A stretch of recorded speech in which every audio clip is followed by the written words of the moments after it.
Welcome back to the deep dive. Today we're looking at a stack of analyses, some campaign platforms, and political reporting to try and understand this really fascinating shift that's happening in American urban politics. Yeah, it's this rise of progressive, democratic socialist aligned candidates. Mm. And they're not just running, they're successfully challenging what our sources are calling the established centrist political machine in these huge U.S. cities. It's like there's a proven playbook on the East Coast, one that's all about affordability and tenant power. Exactly. And now we're watching a challenger try to use that exact same strategy, but thousands of miles away on the West Coast. It's quite a political experiment. So our mission today is to cut right to the strategic core of it.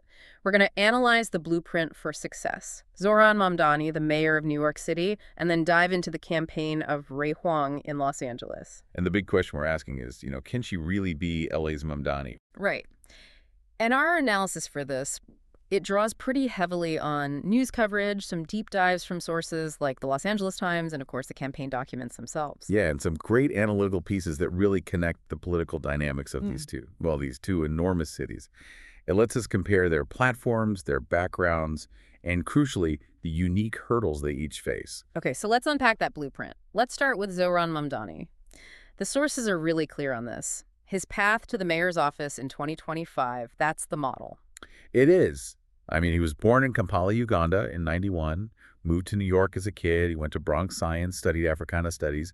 But his success wasn't about some elite resume. No, not at all. It was forged in the housing crisis. And that is the strategic nugget we really need to focus on. Before politics, he wasn't some party insider. He was working as a foreclosure-prevention housing counselor in Queens. Helping low-income homeowners avoid eviction. Exactly. This wasn't abstract policy for him. This was the daily, brutal reality of the affordability crisis. That experience is the foundation. It let him translate a really painful lived experience into a universal winning platform. It showed he got the sharpness of economic anxiety. Right.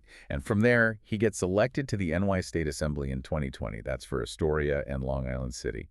And he's aligned with the Democratic Socialists of America, the DSA. A group that's really focused on using electoral politics to decommodify things like housing and transit. And his platform was just built on this relentless focus. We're talking freezing rents, pushing for fair, free public transit, and advocating for public ownership, or at least much greater regulation of utilities. By centralizing affordability and these non-market solutions that the Democratic Socialist movement favors, he proved that this approach could actually capture the highest office in the nation's largest city. It's an incredibly powerful playbook. It is, but it's built on density, right? On a unified political argument in a place like New York, which is famously dense, transit-heavy, and already has a strong tenant movement. So Right. does that playbook survive a 3,000-mile flight to the West Coast? And that brings us to Rae Huang. She's the community organizer and minister in Los Angeles who's trying to make that happen. She's a veteran housing advocate herself, isn't she? Oh, absolutely. She's currently the deputy director of Housing Now California.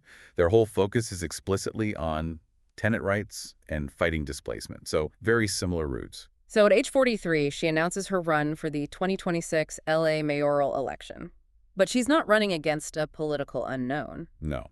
She is challenging the incumbent, Mayor Karen Bass, from the progressive left. And that context is it's vital for understanding the challenge here. It's everything.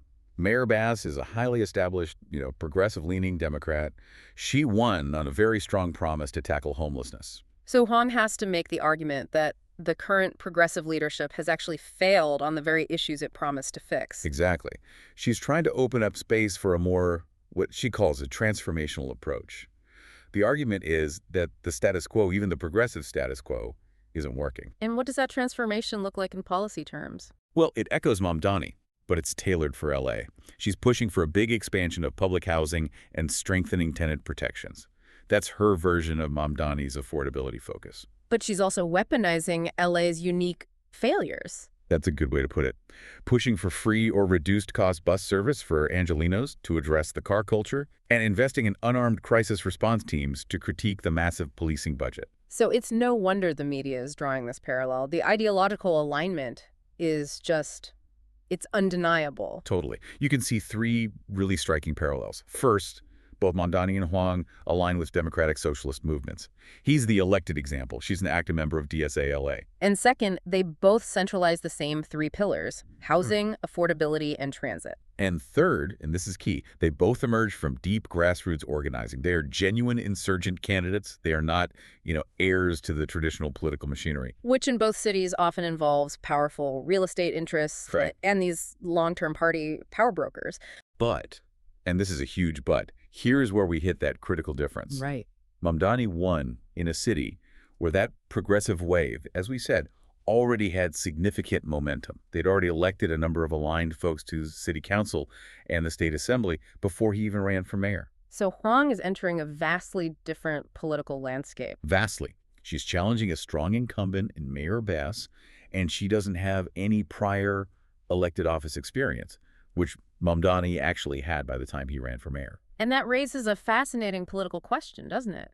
Mamdani used his experience in the state assembly to prove he understood the mechanics of power. Right, but wait. Isn't the whole point of these insurgent campaigns that kind of experience doesn't matter? Isn't Huang's lack of political baggage part of her appeal against the machine? That's a powerful point. And for the progressive base, you're right. That lack of experience suggests a kind of purity of purpose, a sign she hasn't been corrupted. But, as our sources suggest, the institutional power is just stronger in LA. The fundraising barriers, the established unions, the incumbent's national profile, these are massive headwinds. Headwinds that Mamdani didn't face quite so directly in his final race for mayor. Exactly. And we also have to talk about the geography. Mamdani built his coalition in a city that's defined by density, by public transit. Whereas Huang has to build hers across the immense, sprawling, highly diverse LA basin. And policy messages just might not travel as easily across those segmented communities as they do in the 5 boroughs. So even if an immediate victory is, well, a steep climb, what's the most important value of this challenge? It is entirely about setting the agenda. I mean, even if Huang doesn't win, her candidacy forces Mayor Bass and any other contender to move left on core issues like housing and public safety. She successfully shifts the center of the political conversation. Okay, let's do a quick policy deep dive, just to really lock in how aligned these two are ideologically, especially on these non-market solutions. Let's start with housing. Sure. Mamdani focused intensely on rental freezes. That's probably the most explicit form of market intervention you can get, limiting a landlord's ability to profit excessively from a basic necessity. And Huang in LA. She focuses on strengthening tenant rights, fighting displacement, and a massive expansion of public housing, a direct governmental alternative to what she'd call the failed private market. So the ideology is identical. Housing is a right, not a commodity. That's the core message. And when you look at transit, how does LA's the sprawl factor into Huang's pitch? Yeah, that's crucial, right? It's absolutely crucial. Mamdani was involved in fare-free bus pilots in New York. That's about equity in a dense transit-reliant city. Huang's promise of free or low-cost buses in LA is a radical pitch to the vast majority of Angelenos who rely on expensive, gridlocked car travel. So it attacks sprawl and affordability at the same time. Exactly. And finally, safety. Mamdani championed a public health approach, but Huang is extremely specific in her critique of the budget. How so? She explicitly advocates for robust investment in unarmed crisis responders. This is a direct policy challenge to the traditional LA model for dealing with homelessness and mental health crises. Which usually defaults to policing. A very expensive and often ineffective policing model, yes. She's arguing for a direct redirection of taxpayer funds away from punitive measures and toward care. So the progressive platform is strategically unified across both coasts. But practicality always tempers idealism. It always does. We saw this even after Mamdani's success.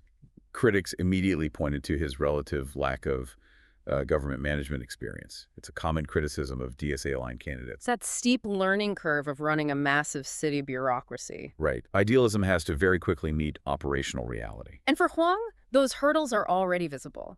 The low name recognition, the highly effective incumbent, and the massive challenge of building a robust, diverse coalition across such a decentralized city.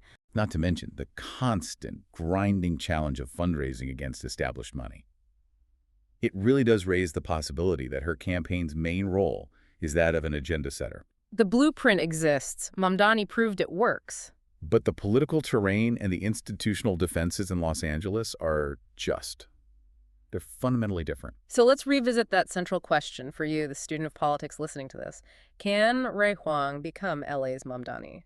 It is a steep climb, but the true importance here lies in the signal this candidacy sends. And that signal is that cities are the key laboratories for progressive politics. Yeah. When these core issues, housing, transit, equity, public safety, when they become the central defining points of major city campaigns, it demonstrates policy viability. And that can dramatically influence the national conversation. And for you, the civic-minded person, what matters most is probably the undeniable truth that change often begins not with a guaranteed win, but with a credible challenge. The political conversation in Los Angeles has already fundamentally changed just because the progressive left is contesting major city power with a proven playbook. So here's a final thought. Mamdani's success hinged on focusing relentlessly on that universal pain point of affordability in an established, dense, progressive environment. Now, if you consider the specific differences in LA, the powerful incumbent, the diverse coalition she needs to build, the unique transportation and sprawl issues, which of Huang's platform planks do you think has the greatest potential to build that necessary cross-community coalition to seriously challenge Mayor Bass? Is it the public housing expansion, the fare-free transit, or the unarmed crisis response? That strategic choice, well, it defines her entire path.